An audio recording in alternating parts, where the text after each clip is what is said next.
If you're like most people, you probably have a pile of things you know you should be focusing on. The big stuff, relationships, goals, quality work. But then the day actually happened. Exactly.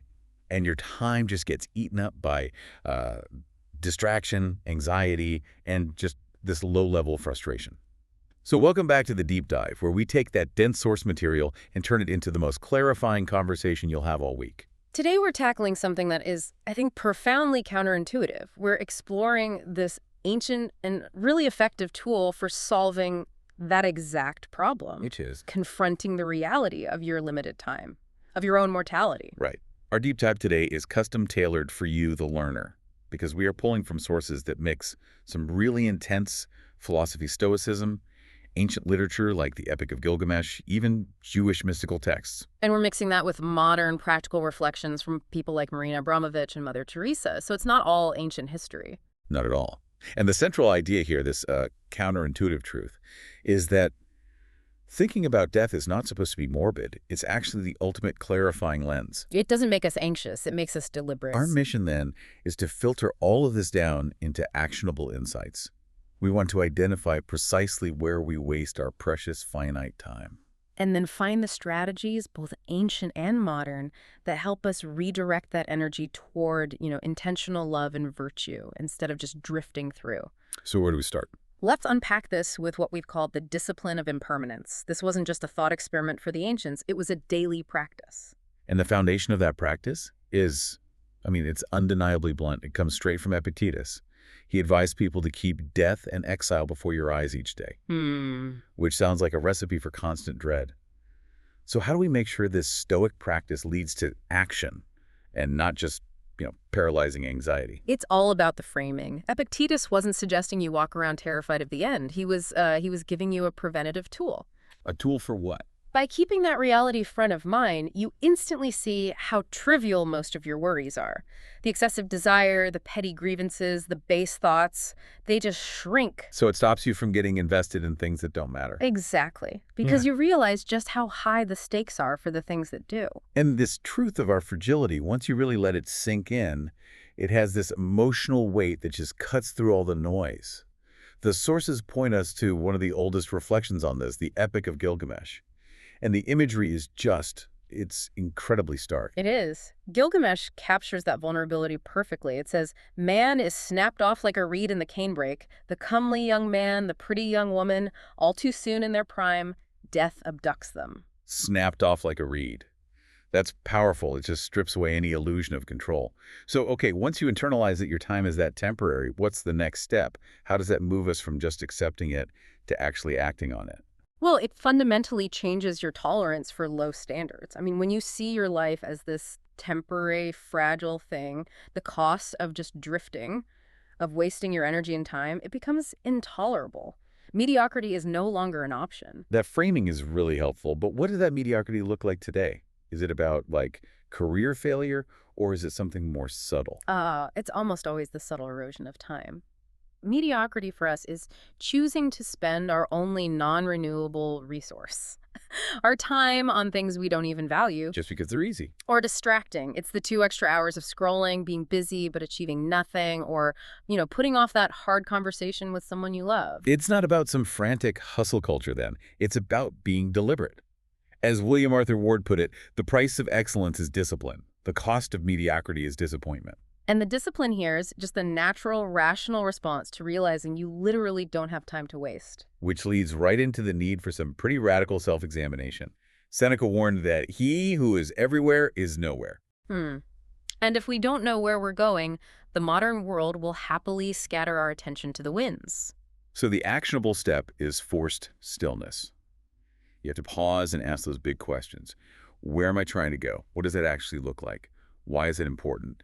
And maybe the biggest one, what part of this is even in my control? Right. Without that map, every little obstacle feels like a crisis. But with that focus, which comes from accepting impermanence, we can move on to the next big problem our sources identify. And this is where it gets really interesting. It moves from the philosophical, stratosphere right down to your kitchen table. We call this section the tragedy of misplaced anger. Yeah, and it addresses that strange and frankly terrible pattern we all fall into. Lay it out for us. Okay, so think about it. You might be on the phone with a difficult client, being perfectly polite, totally composed, diplomatic, then you hang up, walk into your own home, and 5 minutes later you completely lose it on your spouse or your kid. Over something tiny. Over shoes by the door. Mm. Or a full sink. It's the paradox of proximity.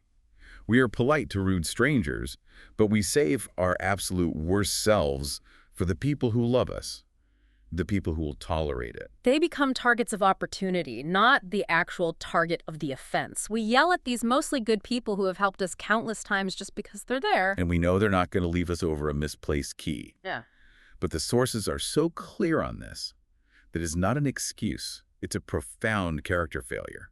And the regret is instant. It's corrosive. Ambrose Bierce nailed it. Speak when you are angry, and you will make the best speech you will ever regret. Oh, that's good.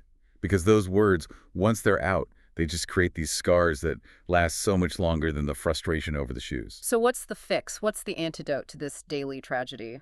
Seneca, in On Anger, gives us this guidance that is just stunningly simple. He just says, let's not be angry at good people. Okay, but that sounds deceptively simple.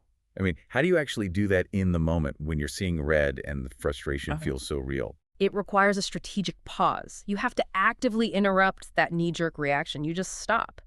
And in that pause, you remind yourself that the person in front of you, your spouse, your child, is a good person. Right. And their good qualities far, far outweigh the momentary annoyance of the shoes. So the real issue isn't the shoes. It's that you have all this pent-up frustration, and they're just the most convenient place to dump it. Exactly. The target you select is cheap. And yelling doesn't make them hear you better. It just makes them afraid or resentful. So here's the connection back to our main theme. If we really lived with that image of fragility, of our loved ones being temporary as reeds, would we really choose to waste that precious time on anger over a mess? The answer has to be no. That awareness reframes the whole argument. It shifts from, they annoyed me, to, I only have this much time with them and I will not waste it by being small. That's a huge transition. So if the first discipline is managing our time, and the second is managing our reactions to people, the next logical step has to be managing our reactions to events we can't control at all. Right. We have to stop judging external events as either good or bad. And our sources bring in the performance artist Marina Abramovich here. She dealt with these grueling physical and mental challenges in her work. And she found a way to reframe it. A wonderfully liberating way. Yeah. During one really extreme 16-day project, she realized we are not having a good or bad experience. We are having an experience in a period of 16 days. Whatever comes good or bad, we are in it. Wow. That just strips away all the exhausting mental work of labeling everything. If you don't call it bad, you take away the permission to be miserable about it. It connects directly to that stoic objectivity we mentioned. The event itself is just a fact. The flight was delayed. Our subjective opinion that this is terrible or unfair, that's what causes the suffering. But wait, doesn't that risk encouraging us to just, suppress our feelings? If my flight is canceled, I'm going to be frustrated. Am I supposed to pretend I'm happy? No, not at all.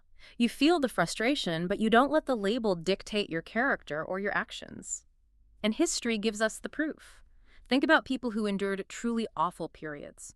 Marcus Aurelius facing plague and war for 19 years, Epictetus being a slave, Admiral Stockdale in the Hanoi Hilton. Those were objectively terrible experiences.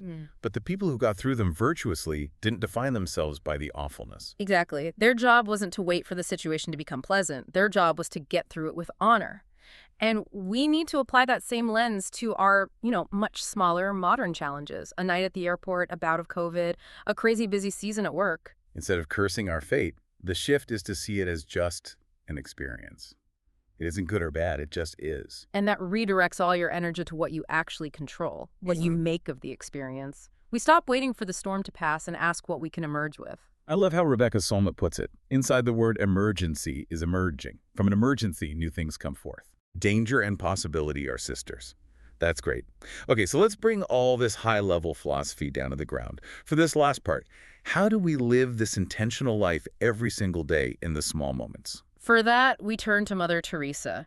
She simplified the moral imperative in this profoundly freeing way. She said, "We can do no great things, only small things with great love."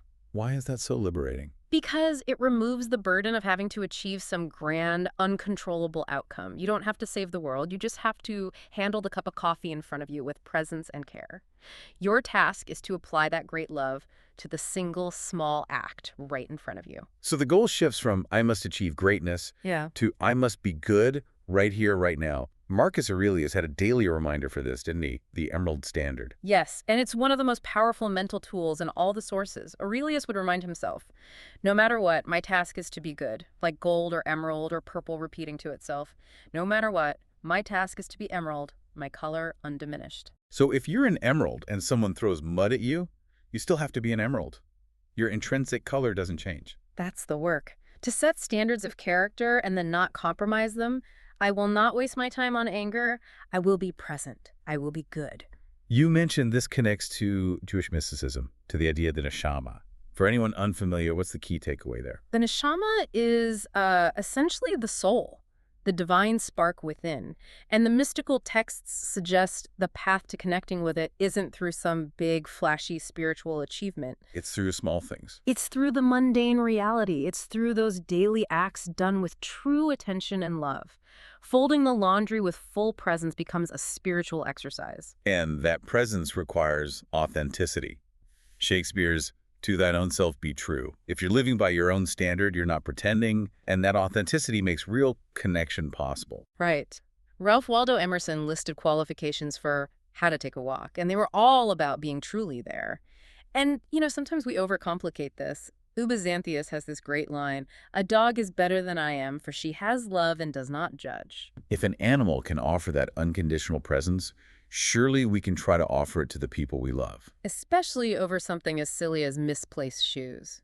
Because in the end, all the superficial stuff just vanishes, Janet Jackson observed. In complete darkness, we are all the same. It is only our knowledge and wisdom that separate us.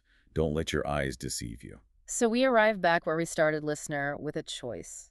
Every single morning, fueled by this awareness of impermanence, you get to choose. Will you live with intentional presence, or will you just sleepwalk through another day as if you have forever? The sources are so clear that worrying doesn't stop bad things from happening. It just stops you from enjoying the good things happening right now.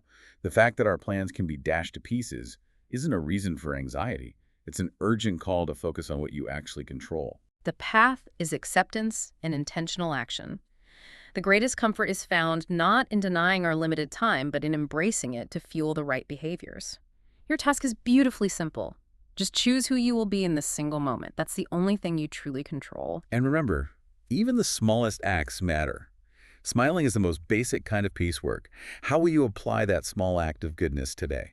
We hope this deep dive helps clarify your path forward.